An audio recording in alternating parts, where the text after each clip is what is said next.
report as we head to Cairo, Egypt, where Al Jazeera journalists Mohamed Fahmy and Mohamed and Peter Greste were sentenced over the weekend to 3 years in jail for, quote, spreading false news that harmed Egypt following the 2013 military coup. That's what they were convicted of.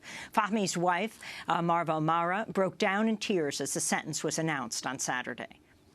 It was extremely unjust and was extremely unfair, and what happened with Mohamed shows how much this case is political, and it's so unfair what's happening to him. We got married and I didn't even enjoy our marriage with him. Mohamed Fahmy and Mohamed were taken back into custody. The third journalist, Peter Greste, spoke out against the ruling from Australia, where he was deported to. The fact is that we did nothing wrong, that there was no evidence of wrongdoing, that these guys are innocent men, and innocent men are in prison. That's what this is about. Never mind the sentences. 1 day in prison would be unjust. Human rights lawyer Amal Clooney, who represents Canadian-Egyptian Mohamed Fahmy, has called on President al-Sisi to pardon the men. The three were initially arrested as part of a crackdown on Al Jazeera following the ouster of President Mohamed Morsi in 2013, sentenced last June to between 7 and 10 years in prison, a ruling condemned around the world.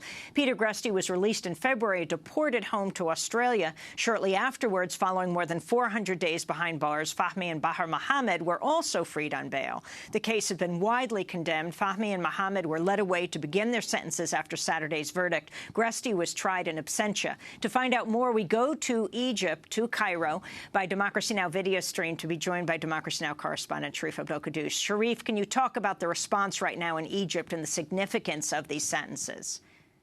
Well, Amy, it was a really stunning verdict. Many people were expecting that the journalists would receive some kind of sentence that would be time served or suspended sentence, especially given that Egyptian officials had repeatedly signaled that they viewed the trial as a nuisance, that it brought unwanted scrutiny of the Egyptian government. Sisi himself has said several times in the past that he would have deported the journalists rather than try them, and he wished the prosecution had never been brought.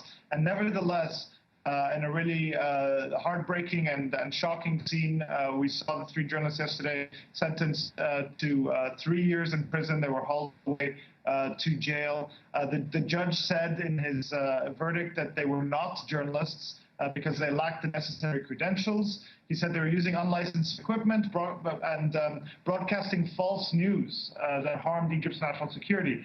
This last accusation is especially shocking given that during the trial, the judge appointed a technical committee to look at the footage, and the head of that committee testified that none of the video evidence, the footage had been fabricated, and nevertheless, the judge included that in his ruling. This is the latest twist in this long ordeal that began in December of 2013 for these journalists, and we'll have to wait and see what will happen next.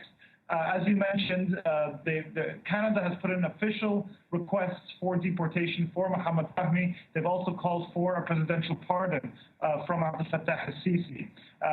President Sisi can pardon them at any point. He does not have to wait until the end of the judicial proceedings. He's pardoned people in the past, and that would be the best case scenario in this respect. Another one would be the deportation of Mohamed Fahmy, but that would leave Mohamed behind bars. Mohamed got an extra 6 months in prison and a £5,000 fine for possessing a single spent bullet casing. And so this is just the latest verdict in part of a broader crackdown that we've seen in Egypt against the press. The Committee to Protect Journalists recently did a survey, found that 18 or now over 20 journalists are behind bars. That's the highest number since the CPJ has been keeping records in 1990 for Egypt. Sharif, I wanted to play the comment of Amal Clooney, Mohamed Fahmy's attorney, denouncing the verdict. I think today sends a very dangerous message in Egypt. It sends a message that journalists can be locked up for simply doing their job, for telling the truth and reporting the news. And it sends a dangerous message that there are judges in Egypt who will allow their courts to become instruments of political oppression and propaganda. That's Amal Clooney, Mohamed Fahmy's lawyer. We're also joined by Ken Roth. Is there anything the United States can do, considering how many billions of dollars it gives to Egypt? Yes, the U.S. should stop cozying up to General, now President Sisi. He is presiding over the worst crackdown in modern Egypt history, much worse than anything that happened under Mubarak. As your colleague noted, there are 22 journalists in prison right now. There are 40,000 political prisoners. The U.S., nonetheless, is just opening the spigots for military aid. It's selling equipment. It's sending the message that we'll live with this dictator because he's pro-American, pro-Western. That is a disastrous message for the Egyptian people. Should the U.S. cut off aid? Absolutely. It should never have resumed the aid. It resumed the aid because ostensibly Egypt is on a transition to democracy, but I think John Kerry is the only person in the world who sees that transition. Ken Roth, I want to thank you for being with us, Executive Director of Human Rights Watch. And Sharif, thanks for joining us from Cairo. Sharif Abdel Kouddous, Democracy Now! Correspondent in